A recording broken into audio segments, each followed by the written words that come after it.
Non. Ah ben ça m'est égal.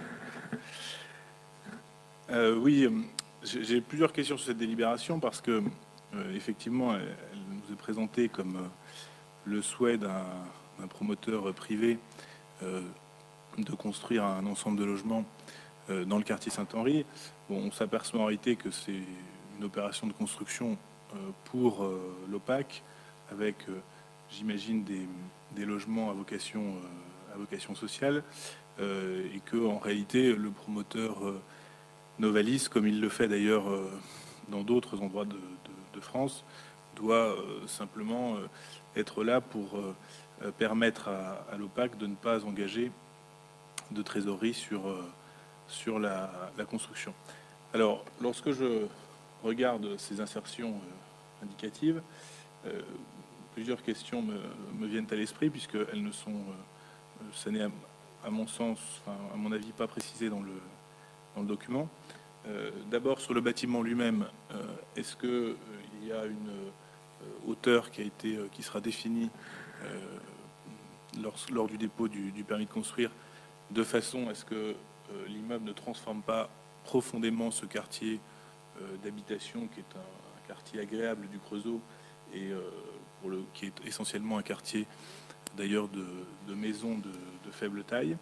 Deuxièmement, j'observe qu'il y a pour les garages 22 box prévues en extérieur pour 59 appartements. Alors, à l'heure où on dit qu'il faut limiter l'emprise au sol, je comprends pas pourquoi on n'impose pas la construction de 59 box comme c'est le cas dans 59 box en sous-sol comme c'est le cas dans les environnements contraints, même s'il y a un peu plus de place. Troisième élément, est-ce que la vue paysagère qui nous est proposée et qui semble correspondre à l'esprit du quartier eh bien sera à peu près, enfin le projet qui sera mis en œuvre sera similaire à cette vue paysagère. Puis dernier élément, moi je suis étonné que dans un des départements de France où il y a le plus de logements sociaux vacants, dans une ville qui a énormément de logements vacants, eh bien on continue à encourager une politique de construction par l'OPAC de Saône-et-Loire, de construction démolition.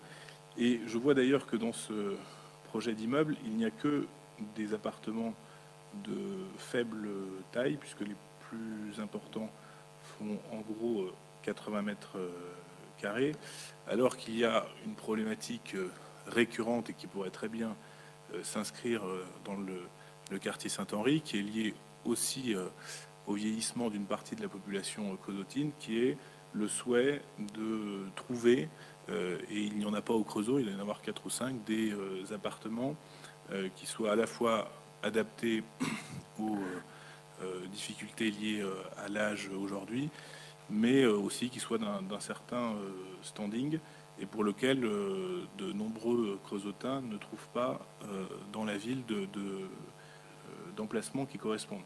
Alors je veux bien qu'on multiplie les résidences gérées par l'OPAC. Je continue à penser que c'est pas la bonne voie que de les multiplier, comme cela a été fait d'ailleurs rue Albert Ier il y a quelques années, et rue Édith Cavell, c'est-à-dire juste à côté, sans que l'on voit, puisque c'est un des arguments qui est donné ici, que cela ait bénéficié au dynamisme commercial du quartier. Donc voilà, j'ai ces questions. D'abord, est-ce que ce qui nous est présenté là ressemble quand même, parce que c'est indicatif, au projet final? Deux, à quel type de population cela s'adresse-t-il? Et est-ce que il va y avoir une réflexion pour des logements de standing et de grande taille au Creusot? 3, est-ce que ça respectera l'identité du quartier à proximité d'un des édifices les plus marquants de la ville, qu'est l'église Saint-Henri, devant l'esplanade? Et puis, quatrième question, pourquoi est-ce qu'on fait, comme cela est fait d'ailleurs Plaine des Rio, des box ou rue d'Yougoslavie, des box en extérieur et non pas en sous-sol? Je vous remercie pour ces précisions.